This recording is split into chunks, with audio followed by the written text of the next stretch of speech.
Come in, come in. Do be sure to shut the curtain behind you.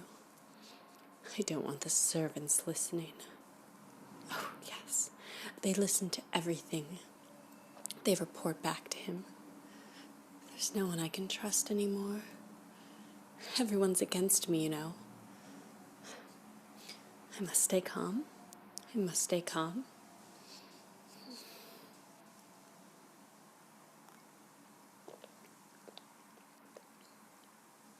It's a sad day, however, when a queen can trust no one in her court, not even her ladies. Especially that wench, Jane Seymour. Ugh. Did you see her out there, dancing and smiling, all sweet innocence? I know the truth about her. She's a whore, just like all the other women out there. He has a harem, you know. I'm certain that my husband, the king... Yes, of course he does. He must have a hidden place somewhere where he's keeping his ladies.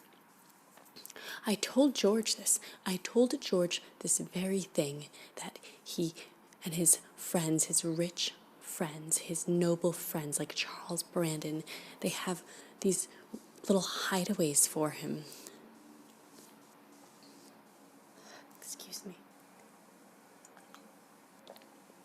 No one cares about what I want, what I need anymore. I asked for berry wine. Look at this. Look what they brought me. It is not so easy to be a queen. Do you know what Henry said to me?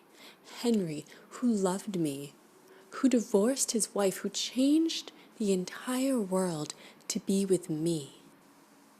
He told me that if I did not already have my bed, he would not give it to me again. I mean, can you even believe that? He loved me. He sent me poetry. He courted me. And of course I played hard to get. You saw what happened to my sister. Yes, Mary Boleyn, sweet, beautiful, voluptuous Mary, so free with her heart and her body. She's known as the horse, the French mare, because the French king rode her so often. Now, I vowed to never be like her. I was so careful in France. Even when the king, the French king that is, when he came on and tried to seduce me and bring him to his bed, I refused. I refused everyone. There was one man who I did love, but you mustn't tell the king, though I think the king suspects. But it doesn't matter. Nothing ever came of it. I wanted to marry, but Wolsey, at least Wolsey's gone now. Although now we have Cromwell, who I do not trust one bit. I told him that if he was not careful, I would have him cropped at the neck. And he just laughed at me. Can you believe that? Laughed at me, the Queen of England. Cromwell. He'll wind up just like Wolsey if he's not careful. But yes, what was I saying? Yes, Wolsey. Wolsey thought I wasn't good enough. As if my mother isn't a Howard. It's true my father is from lower stock, and if you trace back our roots, he's not quite a gentleman. He's more of a tradesman. But what does that matter? My mother is a Howard. She has royal blood in her veins. And now I'm queen. I am queen. And I'm sure I'll stay that way.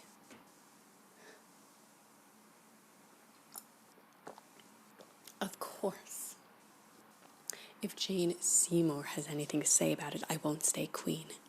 Oh, everyone thinks she's so innocent and so pure. I can see right through that. You're right. You're right. I'm being foolish. And I'm getting distracted. What were we talking about?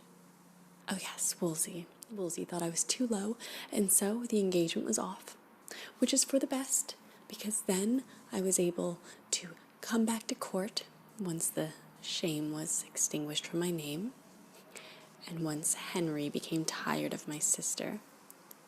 I came to court, and I caught the king's eye. And yes, it was my brother, George, and my father, and my uncle, the Duke. Yes, they were involved. They wanted me to seduce the king. But I stood for my principles. I didn't just lay in bed with him. I told him if he wanted me, he would need all of me, and I would save my maidenhead, which of course I had when he and I married. I would save my maidenhead for him, but only if I were his wife. And he decided he wanted me for his wife. He was in love with me. He couldn't be without me. I mean, you see the palace, H&A, Henry and Anne, written everywhere. But of course, I have yet to conceive him a male heir. Oh, we have Elizabeth. Oh, have you seen my daughter, the Princess Elizabeth? She will go on to do great things, I just know it. She's so fair, so beautiful, so clever. Everyone says so. Though I don't understand why the King of France will not betroth her to his son, the Dauphin. It's ridiculous. It's an insult to me and to my husband and to all of England. And Henry just lets it happen. Do you know what he told me? He told me that we shouldn't be looking for a husband for my little Elizabeth until he found someone for Mary. The Lady Mary, can you believe that? She should have died with her mother. There's a prophecy, you know. There's a prophecy that a queen will be burned. I know it's not me, it won't be me. But I won't feel safe. I won't feel safe until Mary's gone. I told Henry that I want to conceive a male heir to be the spitting image of his father, to rule this country. But I can't do it, not while Mary and Catherine are alive. Of course, Catherine is dead, finally. May she rest in peace. But Mary is still around. And he has her near my daughter, my precious daughter, our only child. He says it's to let her know her place, but I do not feel comfortable with the Lady Mary near my princess. No. And it's not my fault, you know. It is not my fault that I cannot conceive a male heir. I think the problem might be with my husband, the king. Of course, you can't repeat such things, no. You mustn't repeat that. In any case, I'm sure I will conceive soon. If he wasn't so busy with his whores, these women, they want nothing but favors and jewels.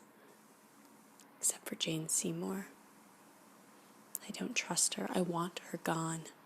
But I fear sending her away because I'm certain the king will get mad. And if the king is mad at me, he will not lay with me. And how can I conceive if he will not lay with me? It is a dangerous place. It is dangerous, I tell you. This wine is terrible. This court is terrible. My brother George, he tells me to dance and make merry. How can I make merry when there's spies everywhere, when there are people against me? You won't turn against me, will you? I have no one I can trust.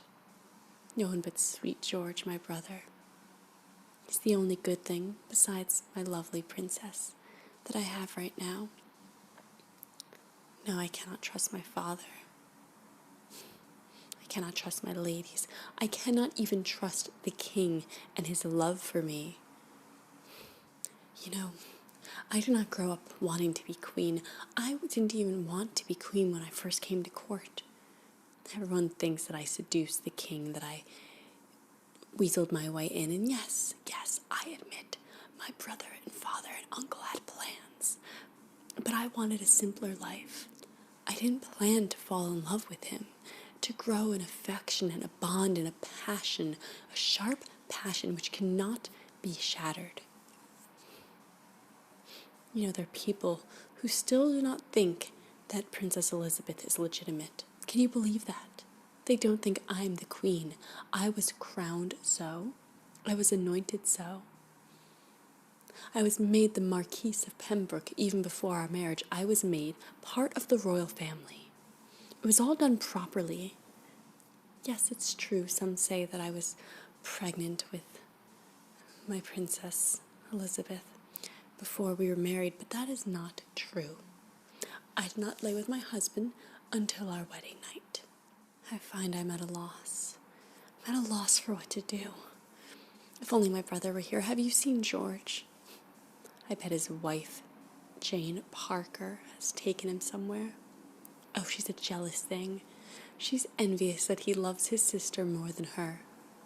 Oh, she follows me around and chitters in my ear. She's one of my ladies. She is so terrible, so horrid, and she knows I dislike her. She's the one that told me about the harem. She said it just to bother me. I know she did. She does not like me either. She loves me, she adores me, she's obsessed with me, but she also hates me because she cannot be me.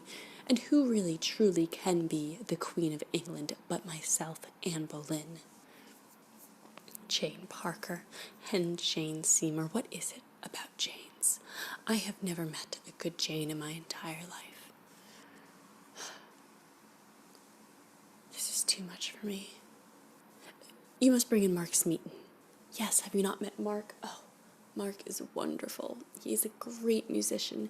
He is a talent and a genius, and my family has always been a patron to the arts. He's quite close to my brother George. I'm glad they have each other as companions. If only I had a companion. I do have my cousin and my lady, the Lady Madge. Well, her name's Margaret, but we all call her Madge. It did not make me happy, but for a while when I was with the child that was stillborn, that I miscarried, it was all Jane Seymour's fault. I walked in on Henry and Jane together, her in his lap. How could he do that? How could he do that to me as I carry his child? It is not my fault. It is his fault. Isn't that wench Jane? In any case, Lady Madge, she has a suitor who's courting her, Henry Norris. What a charming man. I've been told he actually comes here for me. I don't know if it's true or not. I have had my admirers in the day, but now I feel I'm getting old.